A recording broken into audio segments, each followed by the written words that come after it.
My name is Richard, and I'm 32 years old. I work in tech, specifically in software development, and I've been pretty successful at it over the past decade. I started as a junior developer right out of college and worked my way up to senior developer, then team lead, and now I'm a principal architect at a major tech company. Not trying to brag, but I make good money, well into six figures, and I've always been the type to help family when they need it. I've built a comfortable life for myself through hard work and smart financial decisions. My family consists of my parents, Margaret and David, both in their early 60s. My dad worked in construction his whole life until he retired 2 years ago, and my mom was a school secretary for most of my childhood before becoming a full-time homemaker. They're good people, hardworking and honest, but they've always been easily influenced by whoever speaks the loudest or most convincingly. Then there's my older brother James, who's 35. James works in retail management at a big box store and has been there for about 8 years. He's always been the more social one between us, more outgoing and charming, but also more prone to making impulsive decisions. Finally, there's his fiancée Sarah, who's 28. She's a part-time yoga instructor who teaches maybe 4 or 5 classes a week at a local studio. We've been together for about 4 years, and honestly, I never really liked Sarah from the beginning. She always struck me as entitled and manipulative, but I kept my mouth shut because James seemed happy and I didn't want to cause problems in the family. The problems started about 3 years ago when Sarah began making little comments about my lifestyle. I'm single by choice. I live alone in a nice 2-bedroom apartment in the city. I drive a decent car that I bought outright with cash, and I like to travel to different countries every year. I've been to Japan, Thailand, most of Europe, and I was planning trips to South America. According to Sarah, this made me selfish and immature. She'd make these passive-aggressive comments at family dinners like, "Oh, must be nice to only have to worry about yourself," or "Some people have real responsibilities, Richard," or "It's easy to be successful when you don't have anyone else to think about." At first, I brushed it off because I figured she was just jealous or insecure about their financial situation. James and Sarah were living paycheck to paycheck while I was clearly doing well for myself. But then the comments got worse and more frequent. She started telling my parents that I was spoiled and that they'd enabled me too much growing up. She would say things like, "Richard never learned the value of a dollar because everything was handed to him," which was completely false. I worked part-time jobs throughout high school and college. I paid for my own car, and I even helped pay for my own college tuition through scholarships and work-study programs. She convinced my parents that I needed to grow up and start contributing more to the family, even though I'd never been asked to contribute anything specific. This was particularly rich coming from someone who'd been living with my brother rent-free for 2 years, while working maybe 15 hours a week teaching yoga classes. She wasn't even paying for groceries or utilities. James was covering everything while she pursued her passion for wellness and mindfulness. The irony of her calling me selfish while living off my brother's retail salary was not lost on me, but apparently everyone else was blind to it. The real turning point came during Christmas dinner 2 years ago. My parents had invited everyone over to their house, and I'd brought gifts for everyone like I did every year. I'd spent considerable time and money picking out thoughtful presents. For my parents, I got my dad a high-quality tool set he'd been wanting and my mom a beautiful jewelry box she'd admired at a store months earlier. For James, I got him a nice watch and some expensive cologne. For Sarah, I bought a pretty expensive necklace from a jewelry store, something delicate and elegant that I thought she'd actually like. I was genuinely trying to be nice and include her in the family tradition of gift giving. Instead of thanking me like a normal person would, she held it up in front of everyone and said, "This is exactly what I'm talking about. Richard throws money around to make himself feel important, but where is he when the family actually needs him? He buys expensive gifts to show off, but he doesn't actually care about any of us." I was completely blindsided and confused because nobody had ever told me the family needed anything. I asked what she meant, trying to keep my voice calm even though I was starting to get angry. That's when she launched into this whole prepared speech about how my parents were struggling with their mortgage payments, how James was barely making ends meet on his retail salary, how they all had to sacrifice and scrimp while I was just living my selfish little life without caring about anyone else. She went on for what felt like 10 minutes about how I was privileged and out of touch, how I didn't understand what real people went through, how I needed to step up and be a real man instead of just throwing money at problems when it was convenient for me. The whole family just sat there in complete silence while she berated me in front of everyone. I felt like I was being publicly humiliated at what was supposed to be a family celebration. What hurt the most wasn't even Sarah's attack, it was that my parents didn't defend me at all. Actually nodded along with some of what she was saying. My dad even chimed in with, "She has a point, son. We've all been struggling while you've been living it up. Maybe it's time you thought about family first for once." My mom just sat there looking uncomfortable but didn't say a word in my defense. James just sat there looking down at his plate, clearly uncomfortable but completely unwilling to tell his fiancée to back off or defend his own brother. It was like they'd all been talking about me behind my back, and this was their intervention or something. I left that dinner feeling completely humiliated, betrayed, and confused. I'd never been told that anyone needed help, and I'd always been generous with my family whenever they asked or whenever I noticed they needed something. I'd paid for multiple family vacations over the years, including a trip to Disney World when James and Sarah first got together. I'd bought my parents a new refrigerator when theirs broke down, and I didn't make a big deal about it or expect thanks.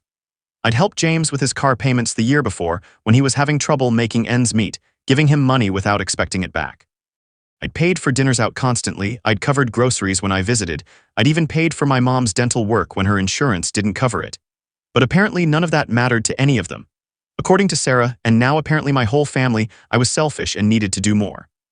Over the next few months, the treatment got progressively worse. Sarah would make comments about my fancy apartment whenever she visited my parents, and I happened to be there. She started calling me Prince Richard in this mocking, condescending tone whenever she addressed me directly. She would make jokes about my luxury lifestyle and how I probably didn't even know how much a gallon of milk cost. She convinced my parents that I was arrogant and out of touch with reality, and they started treating me differently too. Family gatherings became uncomfortable affairs where I felt like I was constantly being judged, criticized, or made fun of. Every conversation seemed to circle back to my supposed selfishness or lack of family commitment. Even innocent comments about my work or travels would be met with eye rolls and snide remarks from Sarah, and increasingly from my parents too. I started dreading family events and making excuses not to attend, which of course was used as further evidence of my selfishness and lack of family loyalty. Final straw came at James and Sarah's engagement party 8 months later. I'd offered to help pay for the venue and catering, thinking it would be a nice gesture and maybe help repair some of the damage to our relationship. But Sarah had declined, saying they wanted to do it themselves and prove they could handle their own responsibilities. Fair enough, I respected that decision. The party was held at a community center, nothing fancy but nicely decorated, and there were about 50 people there including extended family and friends. But at the party, during the toasts, Sarah got up to make a speech in front of everyone. She thanked various people for their help and support, and then she said, "I want to especially thank everyone who helped make this possible, especially those who actually care about family and aren't too selfish to help when it really matters. You know who you are and you know who you aren't." She was looking directly at me when she said it, and several people in the room turned to look at me too. I felt like I was being publicly shamed at my own brother's engagement party. I was completely done at that point. I realized that no matter what I did, no matter how generous I was or how much I helped, it would never be enough for Sarah, and my family had chosen to believe her version of reality over mine. Decided that if they thought I was selfish, I'd show them what selfish really looked like. I made a conscious decision to step back and protect myself from further humiliation and abuse. I stopped attending family gatherings altogether. I stopped offering help with anything. I stopped calling to check in on anyone. I stopped sending birthday cards and holiday gifts. I basically went low contact with all of them, except for the occasional brief text response when they reached out to me. I focused on my work, my friends, and my own life, and I tried to build emotional distance from a family that clearly didn't appreciate or respect me. For about a year, I heard nothing from them except the occasional guilt trip from my mom about how I was tearing the family apart by being distant and cold. She would call every few weeks asking why I wasn't coming to family dinners anymore, why I didn't return their calls, why I seemed so angry all the time. I would give her short, polite answers about being busy with work, but I never explained the real reason because I knew it wouldn't matter. Sarah had poisoned the well too thoroughly, and my parents had made their choice about whose side they were on. James would sometimes text asking if I was okay, saying he was worried about me and that everyone missed me, but I kept my responses brief and polite. I wasn't going to get drawn back into their drama and manipulation. During this time, I actually felt better than I had in years. Without the constant stress of family criticism and guilt trips, I was able to focus on my career and personal happiness.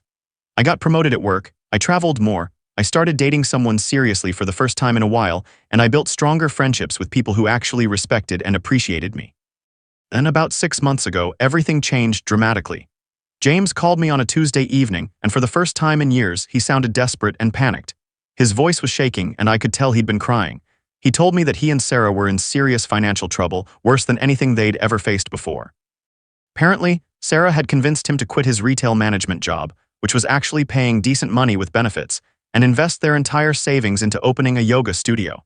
She'd done a whole business plan presentation for him, complete with projected revenues and growth charts.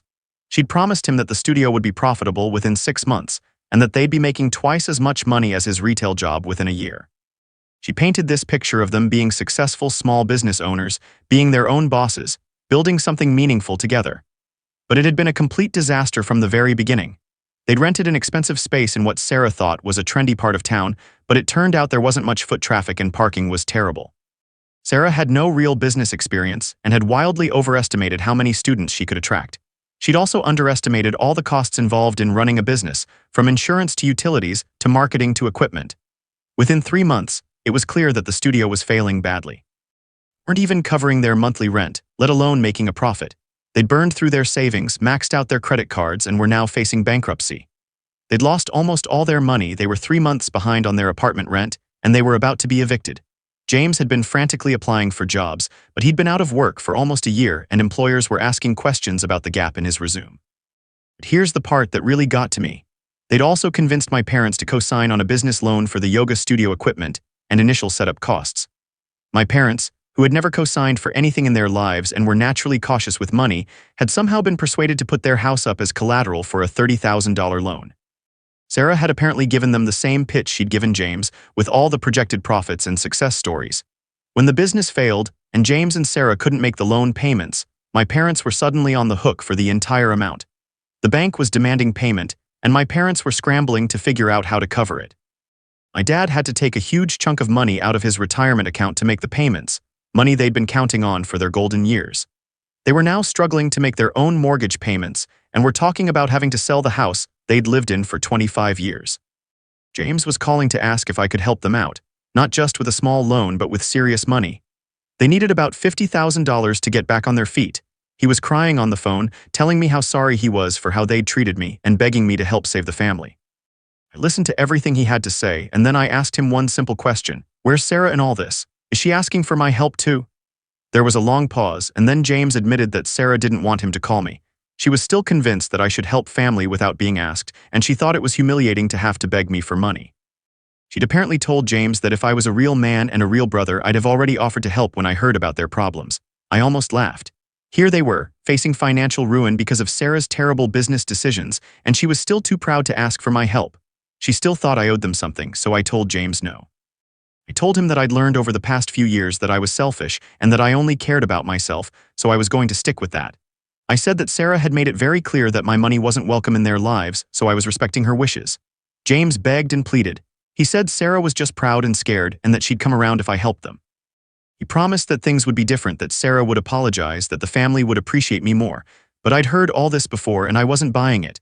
I told him that if Sarah wanted my help, she could call me herself and ask for it properly. Not demand it, not expect it, but actually ask for it like a decent human being. Until then, they were on their own. James hung up upset, and I didn't hear from any of them for about 2 weeks. Then Sarah called me. I almost didn't answer, but curiosity got the better of me. She started the conversation by telling me how disappointed she was in me. She said that she'd always known I was selfish, but she never thought I'd let my own family suffer just to prove a point.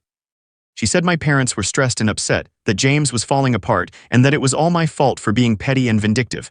I let her talk for about 5 minutes, and then I stopped her. I told her that I'd been waiting for her to ask for help, but all I was hearing was more criticism and blame.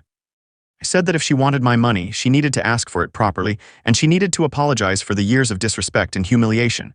There was dead silence on the other end of the phone for about 30 seconds. Then Sarah exploded. She called me every name in the book. She said I was a pathetic, lonely man who was using money to control people. She said I was holding the family hostage because my feelings were hurt. She said I was proving everything she'd ever said about me was right, so I hung up on her. The next day, my mom called me crying.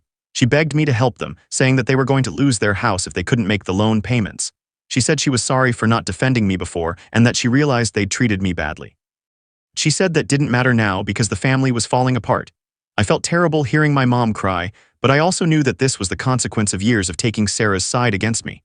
I told my mom that I loved her and Dad, but that I couldn't help them as long as Sarah was in the picture making demands and showing no respect. My mom asked what I wanted Sarah to do, and I told her exactly what I'd told James and Sarah. I wanted a real apology for years of disrespect, not just a sorry I got caught apology, but a genuine acknowledgement of how she treated me. And I wanted her to ask for help properly, not demand it or expect it. My mom said she'd talk to Sarah, and I said that was fine, but Sarah needed to call me herself. 2 days later, Sarah called me back.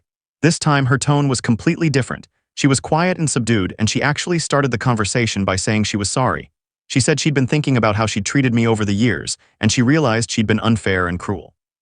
She said she'd been jealous of my success and independence, and she'd taken it out on me by trying to make me feel guilty for having a good life. She said she understood why I was angry and why I didn't want to help them. She said she didn't deserve my help, but she was asking anyway because James and my parents were suffering for her mistakes. She said she'd do whatever it took to make things right with me, including staying away from family gatherings if that's what I wanted. I have to admit, I was surprised. It sounded genuine, and it was everything I'd wanted to hear for years. But I'd also been burned by this family too many times to trust easily.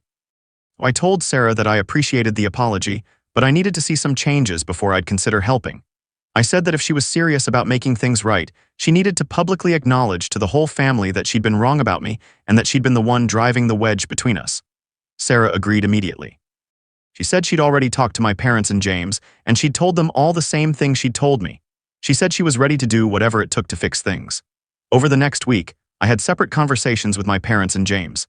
They all apologized for how they'd treated me and for believing Sarah's version of events without questioning it. My dad actually broke down and said he was ashamed of himself for not defending his own son. It felt good to hear those apologies, but I was still cautious. I decided to test the waters by agreeing to help with a small amount first. I gave James $5,000 to help with their immediate rent problem, and I told them that if things really changed, I'd consider helping with more. The change was immediate and dramatic. Sarah was like a different person around me. She was respectful, even deferential. She thanked me constantly for helping them, and she made sure to tell everyone in the family how grateful she was. My parents started treating me with the respect I'd always deserved, and James was so relieved that he was almost embarrassingly grateful. After about a month of this new dynamic, I decided to help them with the bigger financial problems. I paid off the loan my parents had co-signed, which saved their house. Also gave James and Sarah enough money to get back on their feet and start over, but I made it clear that this was a one-time thing and that I expected them to be more responsible with their finances going forward. The best part of all this wasn't the money or even the apologies. It was the fact that I'd finally set boundaries and demanded the respect I deserved. For years, I'd let them walk all over me because I didn't want to rock the boat. When I finally stood up for myself, everything changed. Sarah still isn't my favorite person, and I don't think we'll ever be close. But she treats me with respect now, and she's never again made one of her snide comments about my lifestyle or my choices. My parents have gone back to being supportive and loving, and James and I have rebuilt our relationship. The whole experience taught me that sometimes you have to be willing to walk away from people, even family, if they're not treating you right. I spent years trying to buy their love and approval, but what I really needed to do was demand their respect. Once I did that, everything else fell into place. Not saying this approach will work for everyone, and I know some people will think I was too harsh or vindictive, but for me, it was the right call. My family learned that I'm not just a wallet with legs, and I learned that I don't have to accept disrespect from anyone, even the people I love. The funny thing is, our family relationships are actually stronger now than they were before all this happened. You go through something like this and come out the other side, you have a different kind of respect for each other. Everyone knows where they stand, and nobody takes anyone else for granted. So that's my story. Sometimes the only way to get respect is to demand it, and sometimes the only way to save a relationship is to be willing to lose it.